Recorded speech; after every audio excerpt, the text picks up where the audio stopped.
Paz, povo santo! Mais uma quarta-feira, estudando uma vida com propósito, baseado no livro do Rick Warren. E hoje eu quero falar quando Deus parece distante. Eu vou ler o texto de Isaías, no capítulo 8, verso 17, mas na nova tradução na linguagem de hoje, para soar bem claro o nosso coração. E olha só. Ele se escondeu do seu povo, mas eu confio nele, e nele ponho a minha esperança. Deus é real, não importa como você se sinta. Deus é real. É muito fácil adorar a Deus quando tudo está bem. Tem comida na mesa, o boleto está pago, você não precisou usar o seguro do carro, você não precisou usar o plano médico, tá tudo na maior paz. Você não precisou ir nem no posto de saúde do SUS. Mas quando as circunstâncias não estão boas, como é que a gente faz para adorar a Deus? Quando o boleto não está pago, quando a comida não é tão farta na mesa, quando você não tem seguro e bateu o carro, quando você foi no posto procurando ajuda e não tinha médico, como é que a gente faz para adorar a Deus nesta circunstância? E aí você ora e dá a impressão de que Deus está a quilômetros de distância de você, da sua oração, da sua família. A mais profunda adoração é louvar a Deus apesar da dor. Dar graças durante uma provação, manter a confiança em Deus, mesmo quando a gente está sofrendo algum tipo de tentação, e se render a Ele diante do sofrimento e amar a Deus, mesmo quando Ele parece distante. As amizades, elas são sempre testadas. Isso é amizade com seu amigo, com a sua amiga, com um familiar que você é mais chegado, e com Deus é a mesma coisa. Amizades são testadas, elas são testadas por separação e por tempos de silêncio. Ou você é separado por uma distância física ou a impossibilidade de conversar com alguém. Na sua amizade com Deus, não é sempre que você vai se sentir próximo com Ele. Tem um autor que eu gosto muito, que ele chama Philip Yancey, e ele diz muito sabiamente o seguinte: todo relacionamento passa por períodos de proximidade e distanciamento. E no relacionamento com Deus, por mais íntimo que seja, o pêndulo vai oscilar por um lado ou por outro. É aí que a adoração fica mais difícil. Com certeza fica mais difícil. E para amadurecer a nossa amizade com Deus, Deus vai nos testar em períodos que dá a impressão de que nós estamos separados dele. Épocas em que se tem o sentimento de que Deus nos abandonou, que Deus nos esqueceu, eu tenho a impressão de que Deus está assim, quilômetros de distância. Nós estamos aqui, eu estou aqui no estado de São Paulo e Deus está em Manaus. Isso eu estou falando só em termos de Brasil, né? Deus está na Antártida, né? Está muito longe. Alguns autores, ao longo da história, deram nomes para esse fenômeno que acontece. João da Cruz, ele diz que esse tempo de deserto, de seca espiritual, de dúvida, de distanciamento, é como a noite escura da alma. Ele escreve isso num texto maravilhoso. Henry Noel, que é um autor fenomenal, ele chama isso de ministério da ausência. A W. Tozer, que nós já estudamos, né, 5 votos para uma vida espiritual, ele chamou de mistério da noite. Outros mencionam como o inverno do coração. Gente, com exceção de Jesus, Davi foi provavelmente quem teve uma amizade mais íntima com Deus do que qualquer outra pessoa. Ele foi chamado de o homem segundo o coração de Deus. E apesar disso, Davi frequentemente reclamava da ausência de Deus. Olha só, ele fala no Salmo 10, 1. Por que, Senhor, tu permaneces afastado na hora do sofrimento? Por que te esconde de mim? Olha o que ele fala no 22:1. Por que me abandonaste? Por que está longe de salvar-me? Tão longe dos meus gritos de angústia? E aí ele vai, Salmo 43, 44, 74, 88, 89. É óbvio que Deus não abandonou realmente Davi, como ele não me abandona e como ele não abandona você. Porque ele prometeu várias vezes, eu jamais o abandonarei ou rejeitarei. Deuteronômio 31:8, Salmo 37:38, João 14, do 16 ao 18, Hebreus 13:5. Mas Deus não prometeu que nós sempre sentiríamos a sua presença. Ele prometeu que jamais nos abandonaria, mas ele não prometeu que sempre sentiríamos a sua presença. Aliás, Deus reconhece que em algumas vezes ele escondeu a sua face de nós. Isaías 45:15. E existem momentos em que ele parece ter desaparecido da vida da gente sem dar pista nenhuma. Um autor chamado Floyd McClung, ele descreve o que acontece dessa forma. Certo dia você acorda, percebe que todas as sensações de comunhão espiritual se foram. Você ora, mas nada acontece. Você repreende o diabo, mas nada muda.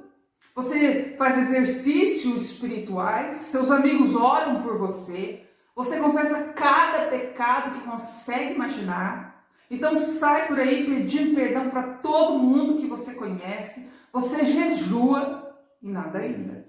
Você começa a perguntar quanto tempo essa depressão espiritual vai durar. Dias, semanas, meses. Será que ela vai acabar? Você tem a impressão de que as suas orações simplesmente batem no teto e voltam. Em absoluto desespero você grita, qual é o meu problema? Não sei se você já viveu esse tempo, essa noite escura da alma. Eu já. E já me perguntei qual é o meu problema. A verdade é que não tem nada errado com a gente. Trata-se de uma parte normal do amadurecimento do cristão.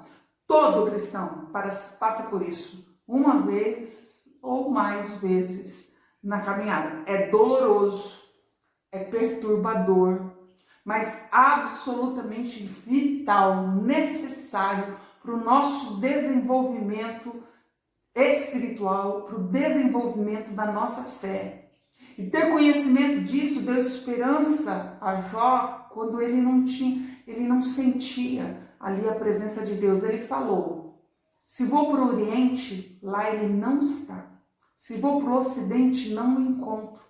Onde ele está em ação no Norte, não me enxergo. Quando vai para o Sul, nem sombra dele eu vejo. Mas ele conhece o caminho por onde anda. Se me puser à prova, aparecerei como ouro. Jó 23, do verso 8 ao 10. Quando Deus parece distante, você pode pensar que ele está zangado, que ele está te punindo por algum pecado. Lógico, o pecado, ele desliga a nossa amizade íntima com Deus. A gente precisa confessar o nosso pecado, isso é um fato. Mas frequentemente esse sentimento de abandono, de afastamento, Deus não tem nada a ver com o pecado. É um teste de fé que todos nós devemos enfrentar. Será que você vai continuar a amar, confiar, obedecer, adorar a Deus quando você não sentir absolutamente nada?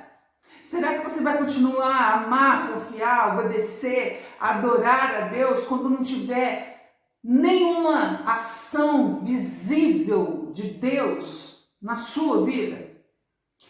Existe um grande problema nos dias de hoje que as pessoas acham que a adoração é ter uma experiência com Deus, uma experiência emocional, ter sensações.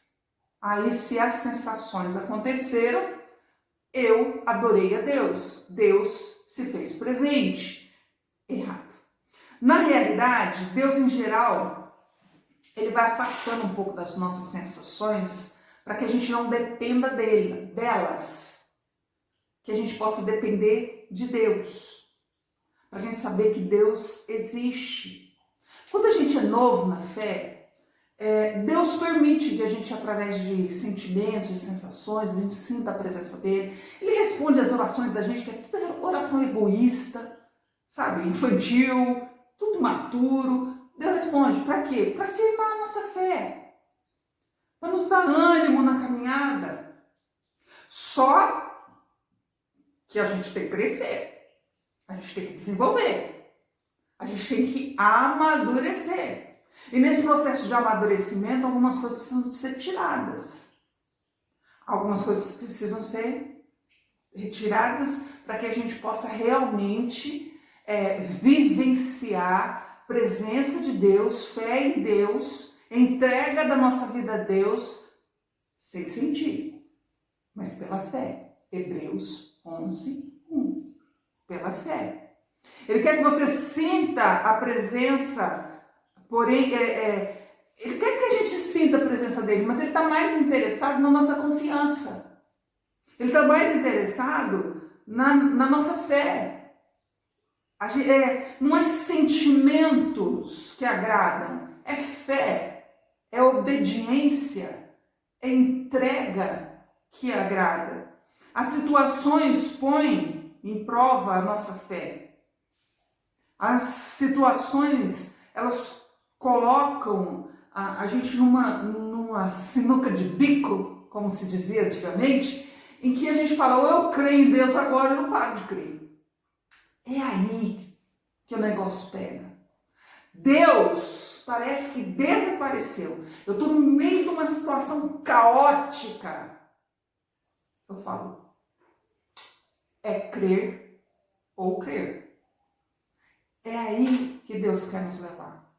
Há uma fé amadurecida que eu não preciso chorar, eu não preciso me arrepiar. Eu leio o texto bíblico e falo assim, eu creio, porque a fé é a certeza das coisas que não se veem, mas de fatos que se esperam.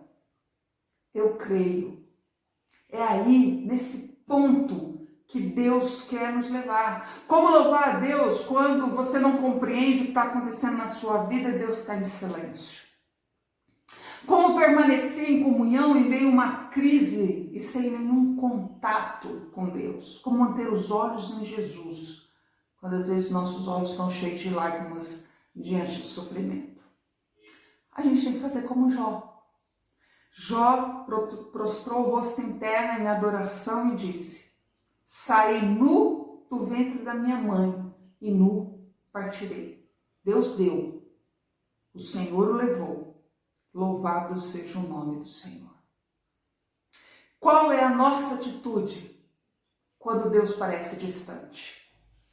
Isso a gente vai ver semana que vem. Quais as nossas atitudes quando Deus permanece distante?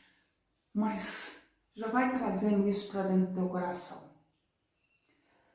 É fé. Nós estamos saindo da imaturidade para a maturidade. Paulo fala, eu queria falar com vocês como adultos na fé. Eu queria te dar alimento sólido, mas você ainda tem que comer alimento líquido. Papinha. Deus não quer dar papinha mais para ninguém. É alimento sólido. Para isso a gente precisa sair da imaturidade e ir para a maturidade. E esse movimento, muitas vezes, Deus tem que esconder o rosto para que a gente dê passos de fé. Eu não vejo, eu não ouço, eu não sinto, mas eu creio. Deus abençoe sua vida. Até quarta que vem, mais uma vida com propósito. Beijão para você. Paz.